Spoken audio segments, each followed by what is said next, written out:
Në akshamit të pranuar, nëse shpejton, për shkak ligjëratës, se 5 minuta para thirret akshami dhe unë shpejt ta fali aksamin për të hyrë në ligjërat, a duhet ta përsëris apo s'jam apo jo? Nga që jam fat shpejt. Valla, shikon, nuk ka nevojë, namazi është përpara ligjëratës, domethënë namazi është farz. Dhe farzin duhet të kemi kujdes, domethënë ta falim në namazin, domethënë farz ta falim në mënyrën e duhur.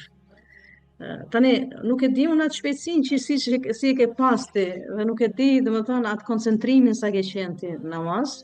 Nëse e ke fal namazin shumë shpejt edhe ke qenë e dekoncentruar dhe nuk ndihesh rahat, përsëritë, ashtu siç e ka pa profeti alayhis salam, një njeri i cili është fal, po fal shumë shpejt. Dhe i ka thënë profeti alayhis salam, ktheu falën se nuk je fal. Prandaj motra që ka bërë këtë pyetje, ta shikoj zemrën e vet, dhe shpirtin e vet, edhe ta shikoj që a është ndjer rahat në atë namaz, domethënë që ka fal shpejt, a s'u ndjer rahat. E kam fjalën që se tash është kush që falim edhe kemi koncentrim namaz. Unë kam fjalën ke shpejtësia e namazit. Nëse e ka fal shpejt dhe nuk e ka ditë se ku është, a ka rënë në ruku, a ka rënë në sejdë, kisha me këshillu që më mirë ta përsërisim. Po nëse ka qenë 5 minuta besoj që namazi i farz për 5 minuta, besoj se është në rregull, Allah e din më së miri. Prap, ajo motra ta shikoj vetin e vet, do të thonë, shiko vetin tënd, siç është një thënie, istafti qalbak wala uftauk nas. Do të thonë, shife zemrën tënde, edhe sikur njerëzit japin fetva. Ti shikon zemrën tënde, mund falesh, mund ta përsërisësh, shife. Mos më zgjat shumë. Po të pyetjen për guslin dhe hijamen, atë ka ardhur privat një pyetje të tillë? Në lidhje me guslin? Jo. Okej, po ta bëj kështu, po ta shpjegoj me fjalë.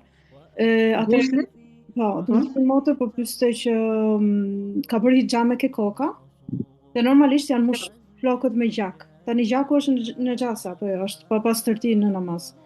A duhet lahet? Mirë, po nga ana tjetër nuk duhet lahesh kur bën hijame, sepse është plaga e hapur 24 orë, nuk duhet lahesh. Si funksionon, do të thonë çfarë duhet bën këtë rast? E ke të qartë, më ke pasur për çfarë? Fjalën për gusël e ka fjalën, atë duhet marrë gusël ai person që bën hijame. Jo, po duhet lahet.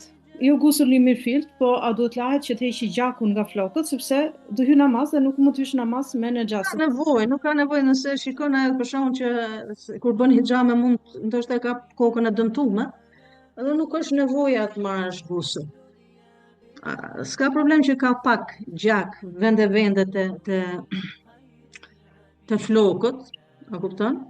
Ai gjaku vetë se ka dalë më herët, ty ka ngel ai gjaku vende të flokët, inshallah nuk ka në rregull është namazi. Nuk ka nevojë për gusull. Dhe nuk ka nevojë me la kokën. A kupton? Nëse ka ajo për shembull që se normal se ti kur bën hijame nuk është mirë me u la me një herë se ke ato si thon varat të hapura, kështu që edhe nëse falet, inshallah Zoti ka bëllë ato. Pa marrë gusull. Se pyetja është edhe te çështja e hijames, do të thonë